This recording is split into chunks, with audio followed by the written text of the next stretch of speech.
native of New Zealand, so a lot of international flavor here on the card with our opening fight.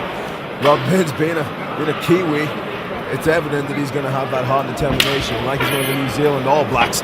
But Andy is coming through here. Craven is a good little fighter, you know. He's back in it, he's focused, he's determined, and he's ready to go. The second round, and boy, what a beautiful inside kick by Andy Craven. You heard it all the way upstairs. Answering back is Rob Binns. Rob Binns wearing the red trunks. Wearing the white is Andy Craven. Both men going at it. If this is a draw at the end of two, we will go to an overtime third round. In the clinch again, Craven trying to push and muscle up against Rob Binns, but Binns doing a nice job to maintain his vertical base. Rob Binns is keeping steady. He's keeping strong. He's just taking his time, making sure that everything is done more adequately than the last time he did it. You've got Andy Craven. He's getting a little bit abrupt, a little bit too abrupt for my liking. He's wasting energy in certain parts. Sort of a takedown by Andy Craven. Don't know, he took him down to a point, wondering how the judges are going to score that. Now he's trying to grab the back. Andy Craven, again, his jiu-jitsu is tremendous as he's going for rear naked choke, trying now to soften up Rob Binns, as Binns has to do a job of neutralizing that and turn over. Right now, he's in a precarious situation, Dan. Andy Craven is showing his hunger. He's showing his youth. He's really, really driven. He wants to make it go here. He's got that rear naked choke on. It may only be a matter of time before Rob Binns taps out. Craven has that rear naked choke in from our vantage point. We can't tell how firmly deep it is. Now he switches to the right arm, trying to use the right arm to get it underneath the chin, but I don't think it's fully underneath the chin. If not, Rob Binns would have already tapped, and now trying to turn around. Rob Binns showing some resiliency here tonight, but Andy Craven in firm control. Rob Binns on his back, looking like he's going to be a little bit vulnerable there, but he's still calm. He's not worried in the slightest. You can see by his movements, he's calm and he's relaxed. And he's going to try and make it up. He's going to try and take it on top. He's going for that back guard.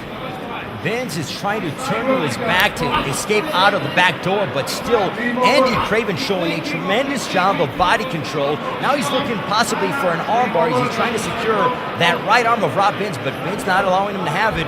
A fantastic fight to kick off 10th League Championship Fighting 3 Decimation before a sold-out crowd at the Gemtech Arena, Dan. Let me ask you this, Ray. In your experience, who are you finding here is going to be the most dominant up to now? Who do you think has been the best? Obviously, Andy's on top, but his pros and cons, he looks like he's dominant. But then from the other point of view, you've got Rob, who's on the floor, but he's calm and composed. Who do you think's making the necessary movements in order to take this further and really get the win? Right now, Andy Craven is controlling Rob Binns. He had him in mount, then he was able to transition a beautiful escape to side control.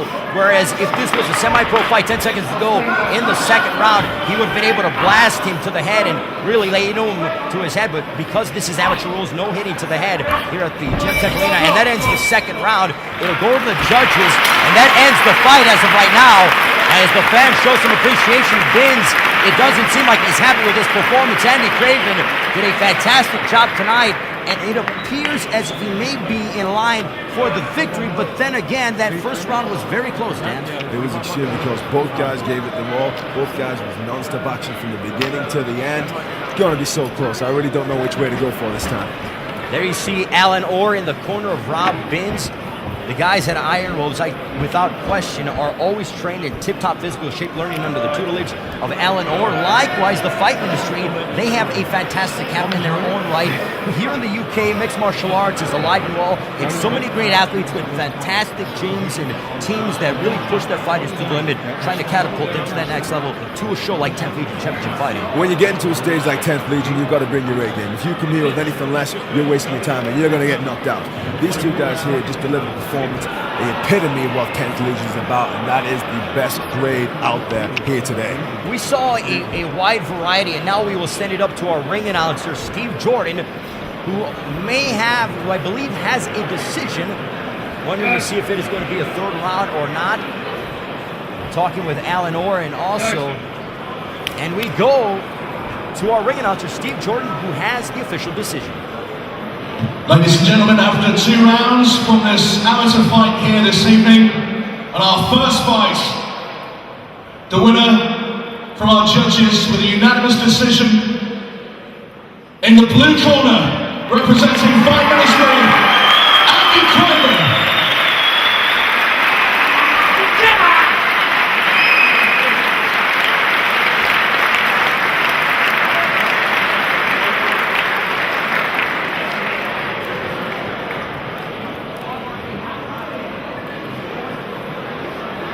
And please make some noise for our gallant loser in the red corner from behind walls,